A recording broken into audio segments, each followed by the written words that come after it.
ये है AGT live 24/7। आप सब देख रहे हैं एजीटी लाइव 24/7। এই হচ্ছে এজিটি লাইভ 24/7। পুরা ক্ষেত মজুরি এনে এজিটি লাইভ 24/7 রাজ্য পরিষদের উদ্যোগে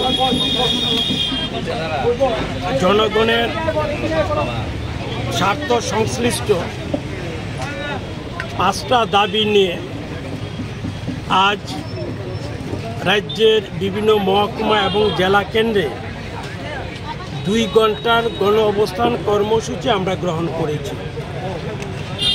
এই যে কর্মসূচি, সে কর্মসূচিতে যে 5টা দাবি আমরা গ্রহণ করেছি এই গণ অবস্থান কর্মসূচির জন্য, এই দাবিগুলো হচ্ছে রেগা ও টুয়েপে বছরে 200 দিনের শ্রমদিবস সৃষ্টি করতে হবে, দৈনিক মজুরি 600 টাকা করতে হবে।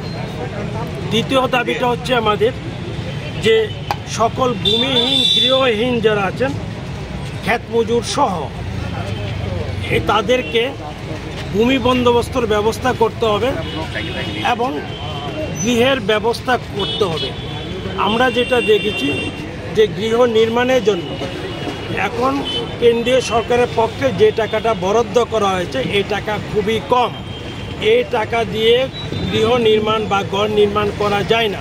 তাই আমাদের ডিমান্ড হচ্ছে, দাবি হচ্ছে 5 লক্ষ টাকা কমপক্ষে এই গৃহ নির্মাণের জন্য একজন বেনিফিশিয়ারিকে দিতে হবে।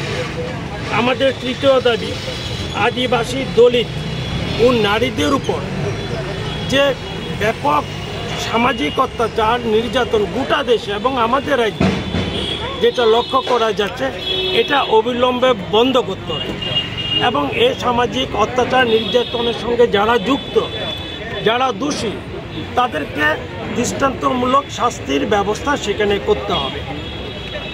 আমাদের চতুর্থ দাবি হচ্ছে ভারতবর্ষের জনসংখ্যার প্রায় 20 কোটি হচ্ছে ক্ষেত মজুর, কৃষি শ্রমিক।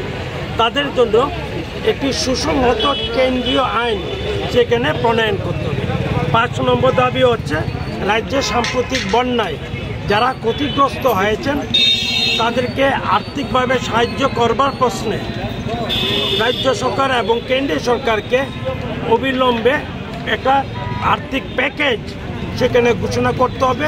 এই দুটো সরকারকে, কেন্দ্র এবং রাজ্য সরকারকে বন্যা দুর্গত মানুষগুলোর পাশে সেখানে দাঁড়াতে হবে।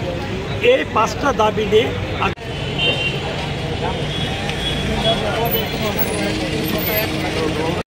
রাজ্যের সাম্প্রতিক বন্যা ক্ষতিগ্রস্ত গ্রামীণ সরবরাহের পর্যাপ্ত আর্থিক সাহায্য, এই সংগ্রাম চলছে চলবে, নইলে আন্দোলন চলছে চলবে, ইনকিলাব জিন্দাবাদ জিন্দাবাদ জিন্দাবাদ করতে হবে করতে হবে করতে হবে।